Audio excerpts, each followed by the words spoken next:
Rehefa miditsika amin'ny frantsay ny Ilze Pars dia tena hoe misongadina mamiratra ary fantatra ireo firenena maro ny leadership ny vina petratsika hoentina ampandrosoana an'ity firenena malalatsika ity.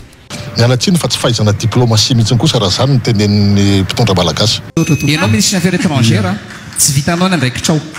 Mamiratra sady misongadina eo amin'ny sehatra iraisam-pirenena Madagasikara ankehitriny raha araky ny voalazan'ny filoham-pirenena Andry Rajoelina tamin'ny fotoana nitokanana ny studio vaovaon'ny televiziona malagasy tamin'ny faha-telopolon'ny volana septambra 2024 lasa teo iny rehefa nitafatafa sy nidinidinika tamin'ny mpanao gazety tao izy.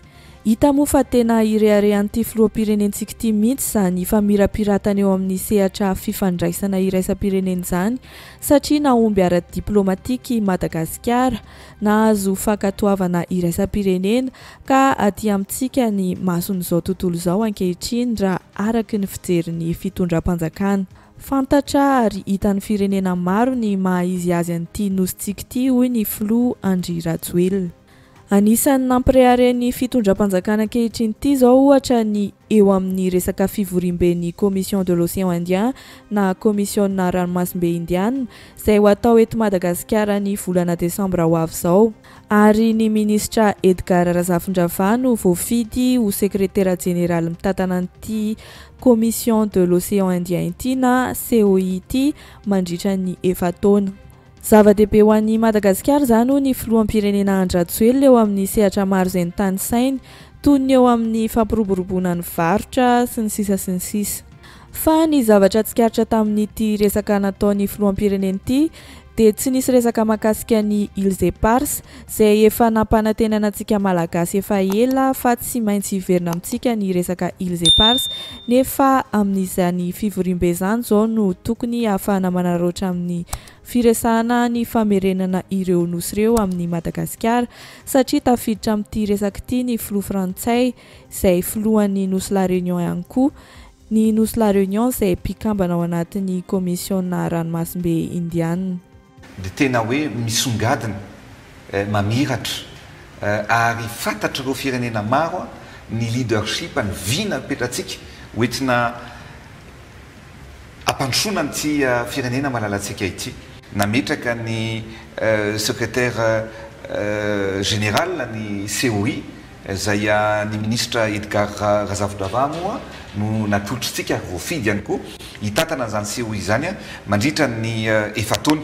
Ao anatin'izay zany dia misy tanjona be dehibe koa ny fifandraisana ny fifanankalozana ary ekonomika amin'ny fampiroboroboana ny fifandraisana anisan'izany zany no ataontsika ny hoe mba hamokatra betsaka Madagasikara mba hanondrana ny vokatritsika ao amin'ireo firenena mpikambana ao anatin'izany COI izany anisan'izany moa ny Maurice, La Réunion, Seychelles ary ny Comores ihany koa zava-dehibe zany eo amin'ny resaka iraisam-pirenena.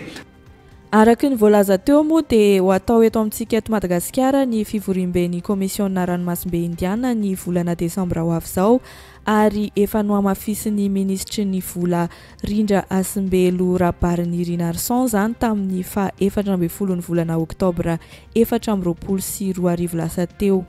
Maromaro ny filoham-pirenena nasaina tamin'izany fa natao fanambarana manokana mihitsy tamin'ny fomba ofisialy fa anisany ho avy amin'ity fivorimbe ity ny filoha frantsay Emmanuel Macron araky ny voalazan'ity ministry ny vola ity. Mampireharen'ny fitondram-panjakana ankehitriny mihitsy araka izany ny faneken'ny filoham-pirenena frantsay Emmanuel Macron ho avy amin'ity fivorimben'ny Commissionna ranomasimbe indiana ity. Venant aussi d'être élu à la tête du secrétariat général de la Commission de l'Océan Indien, et le 5e sommet de cette commission aura lieu à Madagascar en décembre prochain, pendant lequel nous allons accueillir plusieurs chefs d'État, y compris le chef d'État français qui a déjà confirmé sa venue. Midika inona moa zany fahatongavan'ny filoha frantsay Emmanuel Macron zany amin'ity fivorimben'ny Commissionna ranomasimbe indiana ity? Mazava tsara ny valiten'ny Serge Zafmaova, mpandalina ny politika sy ny raharaham-pirenena eto Madagasikara fa efa ela no nisian'ny fifaneraserana teo amin'ny Madagasikara sy la Frantsa ka tsy misy tombony ho an'ny Madagasikara mihitsy izany fahatongavan'ny filoha Emmanuel Macron zany. dikan'izany dia tsy mahay ninina amin'ny resaka diplomasia ny filoham-pirenena Andry Rajoelina raha izany no irairaina. Tsy mitondra ninina ao Madagasikara ane na ho avy izy na tsy ho avy izy. Reconnaissance internationale amin'inona moa Madagasikara ane efa ilany itsika ny fandray amin'ny frantsay miala tsiny fa tsy fahaizana diplomasia mihitsy kosa raha izany no tenenin'ny mpitondra malagasy. Araka ny fitantaran'ny Serge Azafimahova azy dia te hampiditra ny Mayotte ao anatin'ny komisiona ranomasimbe indiana ny frantsay, izany hoe anisan'ny fepetrany takiany filoha frantsay Emmanuel Macron tamin'ny filoha Andry Rajoelina izany ny fampidirana nosy Mayotte ho mpikambana ao anatin'ny komisiona ranomasimbe indiana izany. Mampametra-panontaniana ny Serge Azafimahova ihany anefa izany hoe efa nafony Madagasikara ho an'i la Frantsa ve izany ireo îles éparses? Antony nazavain'ny Serge Azafimahova fa mifanipaka amin'ny fanapahan-kevitry ny firenena mikambana sy ny vondrona afrikanina izany fangatahana ataon'ny filoha frantsay Emmanuel Macron izany. Raha manaiky hampiditra ny nosy Mayotte ao anatin'ny COI tokoa i Madagasikara, Mayotte izay mbola iadivan'ny nosy Comore amin'ny la Frantsay ihany koa, dia midika izany fa manaiky ny hanomeny îles éparses amin'ny la Frantsa i Madagasikara. Ny filoham-pirenena Andry Rajoelina moa izany raha ny marimarina kokoa. Ka noho izany dia tsy azo ekena mihitsy ny fampidirana ny nosy Mayotte ao anatin'ny komisiona ranomasimbe indiana satria mifanohitra amin'ny tombotsoan'ny Madagasikara izany ary famadihana tanindrazana mihitsy azy izany raha misy.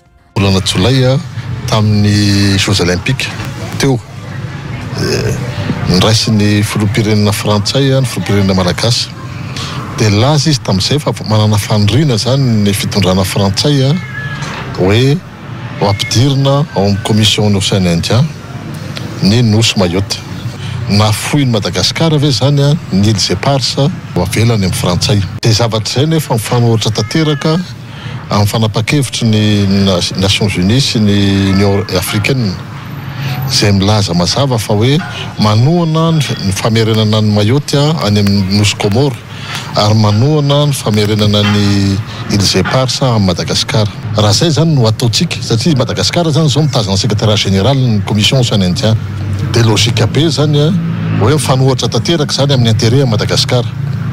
Dikan'izay zany tsy azo ekena. Tsy azo ekena mihitsy ny fidiran'ny Mayotte ao anatin'ny commission Océan Indien. Zany efa miditsika amin'ny frantsay ny îles éparses ka tsy haiko hoe izy amintsika mamadika amin'izay fotoan'izay na reo tady anaiky an'le Mayotte ampidirina amin'ny commission Océan Indien ve so izay tsy manaiky hoe hidirana eo. Anisan'ireo naneho hevitra ihany koa ny professora Ralson Rocher manoloana ny fahatongavan'ny filoha frantsay Emmanuel Macron eto amintsika eto Madagasikara. Voalohany indrindra aloha dia logika be ny fahatongavan'ny filoha frantsay Emmanuel Macron eto amintsika amin'io fivoriam-be ataon'ny komisiona ranomasimbe indiana amin'ny volana desambra io satria Emmanuel Macron no filohan'ny nosy La Réunion izay ao anatin'ny ranomasimbe indiana ihany koa ka tsy misy tokony ahagaga izany. Fa kosa amin'ny lafiny iray dia tsy tena misy tombontsoa goavana be manao ahoana akory ho an'i Madagasikara ny fahatongavany eto amintsika. Mahasositra n'ity professeur ty ihany koa ny fahatongavan'ny filoha frantsay Emmanuel Macron manoloana ny resaka îles éparses izay nandrangitany ny vahoaka malagasy tia tandrazana rehetra tamin'ilay fitenenana hoe ici c'est la France. Ny mety mba ho tombontsoa kely ho antsika eto Madagasikara dia mba mety ho ahafahan'ny vahoaka malagasy manararoatra amin'ny fitakiana mivantana an'ireo îles éparses ireo amin'ny filoha Emmanuel Macron hoy izy. Io moa zany lahatra logika be ilay izy satria La Réunion moa zany zanataniny dia ao anatin'le Océan Indien La Réunion dia izay moa zany amin'ny filoham-pirenenan'ny La Réunion azy natongavany. Mampanorotsoro be satria lasa ohatrany hoe zany mirehare be izy araka ny teniny teo hoe ici c'est la France ozy tany amin'ny îles éparses. Tonga eto indray izy ny atahorana dia teniko izy hoe ici c'est la France engany ka tsy teny an'izany izy fa raha rehita tamin'ireny fotoana ireny malasa eritreritra mihitsy ny asahiny miteny an'ireny ka tsy ho asahiny hiteny an'izany rehefa eto Madagasikara ka moa zay hoe tsisy tombontsoa any Madagasikara mihitsy fahatongavana Macron eto. Fomba anankiray na fotoana anankiray ahafahany voaka malagasy angamba mba hoe anio ny heviny avy aloha izy anao ny heviny fo hitanareo fa raha vela manao ny heviny malagasy zavatra voaka voaka malagasy hoe io ianao ndre mato Macron maninona anao natao hoe sisy la France aninona ty aminay ianao inona mba zavatra hoentinao ty amin'le vahoaka malagasy reto sa ndray mbola ampiditrosa amin'ny Madagasikara indray ianao zay angamba mety zavatra hoe andrasana amin'ny fanakoatr'izay. Arak'izany dia mirehareta teraka amin'ny fahombiazana ara-diplomasia ny fitondram-panjakana ankehitriny amin'ny alalan'ireo fahazoana ny fitantanana fivoriana isan-karazany fa tsy hita akory ny zavatra tena azo tsapaitana toy ny famerenana an'ireo îles éparses amin'ny Madagasikara, toy ny namerenana an'ireo Tangorno sy Chagos tamin'ny Nosy Maurice. Izany no tena atao hoe fandresena goavana ara-diplomatika mendrika ho arabaina hoy Ajo Andrianenarivelo sy Andry Raobelona. Tsy mbola navita an'izany anefa aloha ny filoham-pirenena nifanesisesy teo, indrindra fa ny filoham-pirenena ankehitriny Andry Rajoelina izay mbola mampanantena an'izany foana hatramin'izao 2024 izao. Mampatsiahy ny lahateny nataony Alban Rakotoarisoa nahafantatsika amin'ny anarana hoe Baba moa zany ty resaka îles éparses ity izay nanomeza ny afatra mivantana tamin'ny filoha frantsay Emmanuel Macron mazava sy ny ministra ndraraham-bahiny teo aloha fa hoe tsy nanao ny asany ity ministra teo aloha ity. Je m'adresse à monsieur Emmanuel Macron. Vous n'avez pas respecté la résolution de l'ONU 34/91. Et vous n'avez pas respecté non plus l'engagement avec notre président le 29 mai dernier. Et ici même à ma gauche, il y a l'ancien ministre des Affaires étrangères qui a rappelé aussi que ces îles nous appartiennent. Donc, monsieur Emmanuel Macron, vous pouvez trahir notre président, vous pouvez trahir notre premier ministre et vous pouvez trahir même notre ancien ministre des Affaires étrangères, mais vous ne pouvez pas trahir les 25 millions de Malgaches. Vous dites que nous n'avons pas les moyens de sécuriser cette zone. C'est vrai, vous êtes soucieux de l'avenir de ces îles.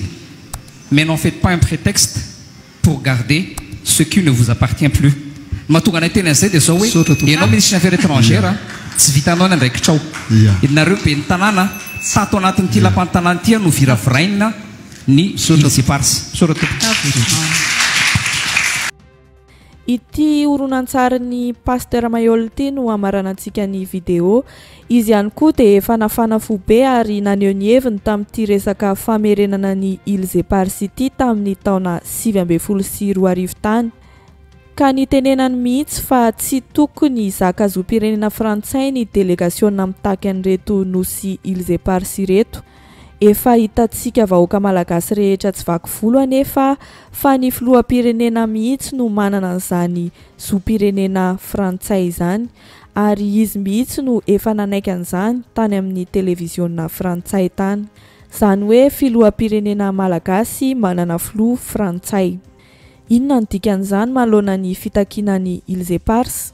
Afaka eritreretintsika tsirairay sy fakafakatsika ny valin'izany. Efa nisy fitsarana zany navoaka ny firenena mpiambana hoe atsika io nosy io dia tokony itsika mahay lalàna zany manao rappel amin'ny firenena mpiambana hoe amafisony dia fitsarana nareo fa tsy nampianina dia fitsarana ny laza fa any malagasy io nosy io dia mangataka amin'ny firenena mpiambana isika anamafisana zay fitsarana izay.